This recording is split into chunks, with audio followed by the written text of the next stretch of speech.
Hey, what's up guys, it's Narky46 and today I'm going to be bringing you a Greninja strategy. So let's start this off with a little bit different. Let's start with the physical Greninja set.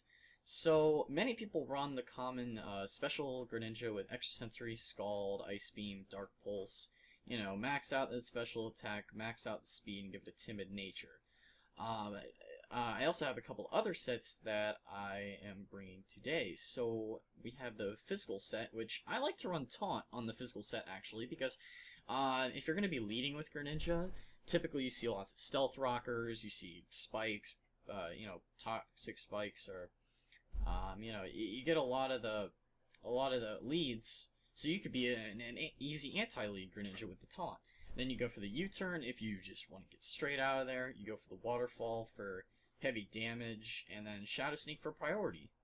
So I find this set pretty well because if you can bring him in late game even if you think you're going to get outsped, get a quick revenge kill with the Shadow Sneak, and you can do a lot of damage with this physical set. And I like to run the Life Orb on this Greninja because if you're going to be switching moves, you don't want to get locked into anything. And Focus Sash, to me, is not super useful on this set because you do have a lot of attacking moves.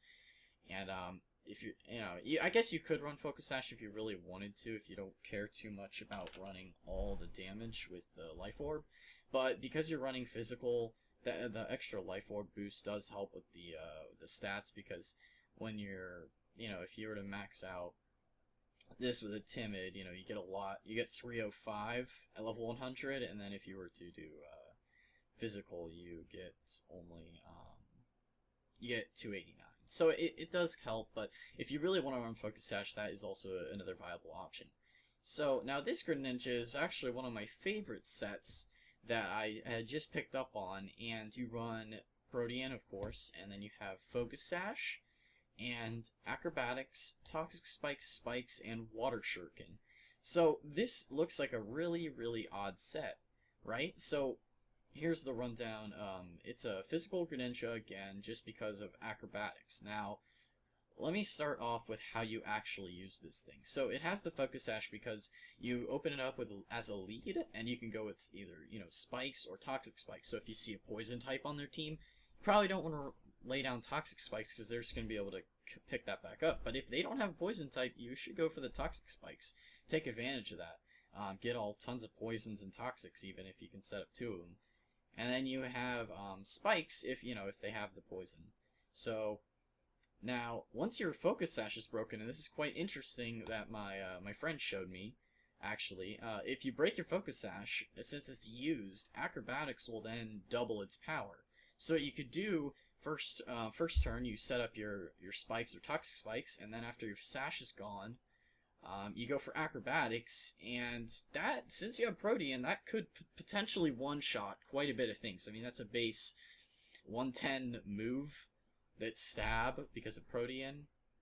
That can do a lot of damage. And then, Water Shuriken, just because it's his signature move, and it's priority, and it has a good chance to do quite a bit of damage. So that's just like, you could also switch that with Shadow Sneak if you want to run Shadow Sneak, if you want to, but Shadow Sneak can't hit normal types, so that's why I like the Water Shuriken, since at least you can hit normal type, pretty much every type with a stab or Water Shuriken. So, and then going back to the original, the classic OU set, you just have extrasensory Scald, Ice Beam, Dark Pulse. This is kind of just the regular old coverage sweeper. You run Life Orb, so you get the extra damage boost, and you're going to be doing a lot of damage. So overall, I think my favorite set of this is definitely the Acrobatics set. It is very interesting, and you could really catch your opponents off guard with this. So yeah, guys, that's pretty much wraps up Greninja. If you have any questions or comments, leave that in the comments section below. Be sure to leave me a like, because that really helps me out, and I'll see you in the next one.